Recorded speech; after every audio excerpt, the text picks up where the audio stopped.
probably the most important thing, if you can remember when you're listening to me, is not to lean up against the paintings. So welcome to Bread and Butter Gallery. I'm really pleased and honoured to open this exhibition that Souzie's put together for us, entitled Once Upon a Rainbow. So first of all, I'd like to introduce one of our foremost artists, Souzie Speerstra. She's put together these works for us today. I'd also like to take this opportunity to introduce the staff at Bread and Butter. We have Christine, the owner, curator, Marcus, who you are, Charlotte, and of course, in her other life, Souzie also works at the gallery. One day a week, yeah. And the big Wi-Fi does not work here at all. So, as you've noticed, there's plenty of refreshments, so please help yourself. There's drinks and juice and water if you require it. Toilets are just around, do a U-turn, round to the left, and then first door on the right. That's all that I need to offer. I'd like to introduce Souzie now to talk about her work and her methods. And hi everyone. We've had a bit of, as those who know that we've prolonged the speeches and everything, we've had a bit of a drama today, getting everyone here, but we're all here now.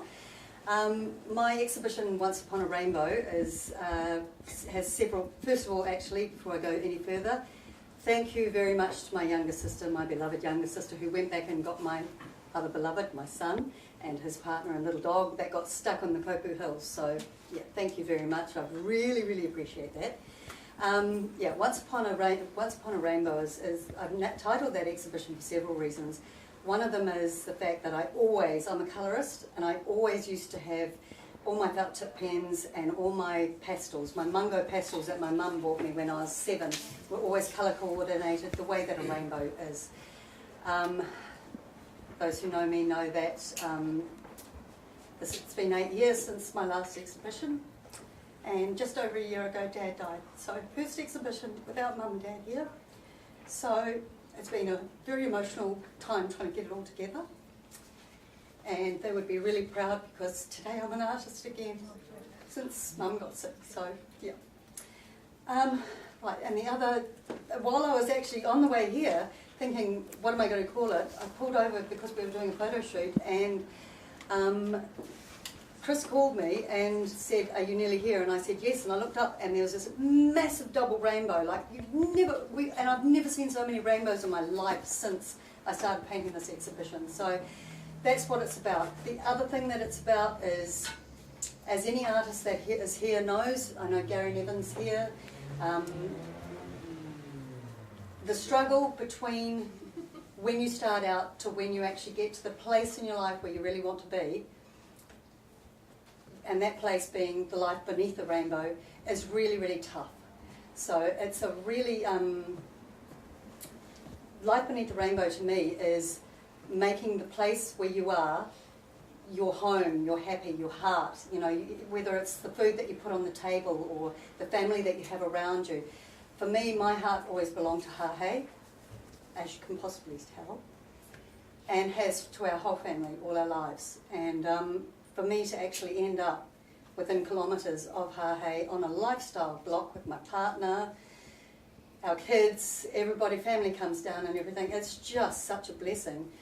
And this is not because you were late today, Dan, but I actually wanted to sort of dedicate this exhibition to my son, who also will be very proud of the fact that it's, after 8 years, I'm an artist again, because out of anyone that's living, he knows the struggle that it takes to be an artist in this day. So for Chris to make sure that nobody gets the prices knocked down on paintings or anything like that, she knows herself, she's been an artist herself, where there are times that you struggle. My son got sent to a boarding school at age 8 so that I could work and so that we could afford to live. I was on my own, and you know, at times I actually ate the food, not dog food out of a can, but I made dogs food out of rice and pork mince and everything. And in actual fact, I would eat it and then buy food when Daniel came home on the weekend. My friend here, Mary Kerrigan, used to feed me, especially as it got close to exhibitions. She would just ring up and say, you've got half an hour, you get here right now, you have your dinner, you get back in your studio now. my next door neighbours used to give me dog bones that I knew had way too much meat on them, because they knew I was eating the meat off the bone before giving it to the dogs. You know, so it's a struggle for artists, and it's a really long, hard journey. Marion, she's an artist as well. Sorry, I'm trying to work out where the artists all are. So that struggle for us, and for a struggle for a young man growing up with his mum being an artist, and it was, you know, we had times that were really tough. Daniel never went without, but he certainly didn't ever make demands on me either. So for this exhibition to be in such a beautiful gallery, Chris, you've done such an amazing job, and aren't we so lucky to have a gallery like this on the Coromandel? It's just brilliant. Yeah, it's fantastic, and all the art on the Coromandel is improving and everything because of all the quality of the art and the Mercury Bay Artscape and everything. So well done to everybody. And the last thing, apart from, yeah, Chris has done such a fabulous job, one last thing that I wanted to say is that she's such an inspiration that we've got an artist downstairs. We've got a ceramist artist downstairs. She's actually in France, so she's not here today. And she was walking past this gallery I think a year or two ago, Claire. 3 years ago, walked past the gallery, walked in, saw Chris and said, "Can I put some of my work into your gallery? It's so beautiful." And Chris said, "Well, can you show me some of your work?" And she said, "No, I can't. I haven't done any for years." And she hadn't actually done any ceramics for about 10 years. And she walked past the gallery, said, "Oh, love this gallery," and it inspired her enough to actually put her work in. When I met her, one of the first things, she has the beautiful Viking boats and everything, and the first thing I said was, "Have you ever been in the New Zealand Portage Awards?" And she said, "No, I did quite well in Waikato, but no, I haven't."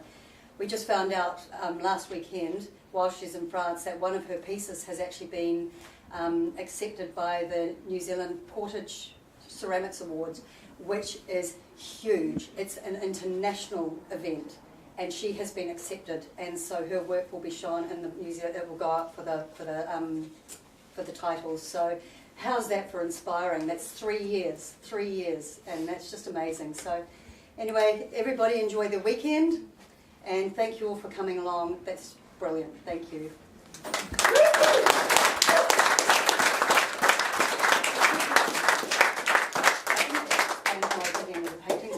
If you want to know how I did the paintings or whatever, you can read it on the wall.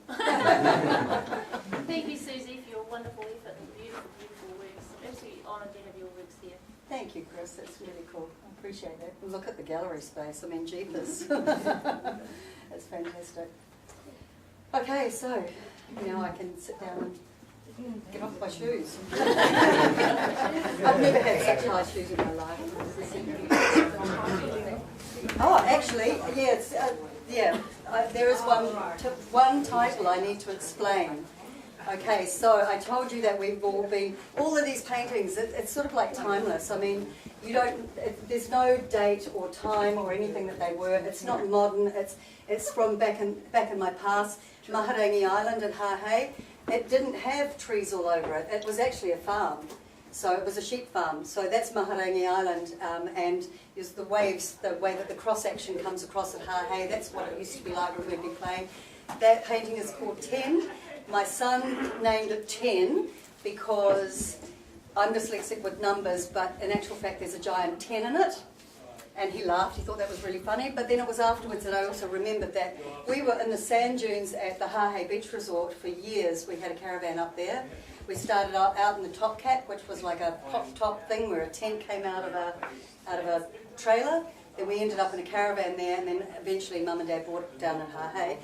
But we were so close to the beach that it was literally from the caravan to the beach, you had 10 till the number 10 to get from the caravan to the water.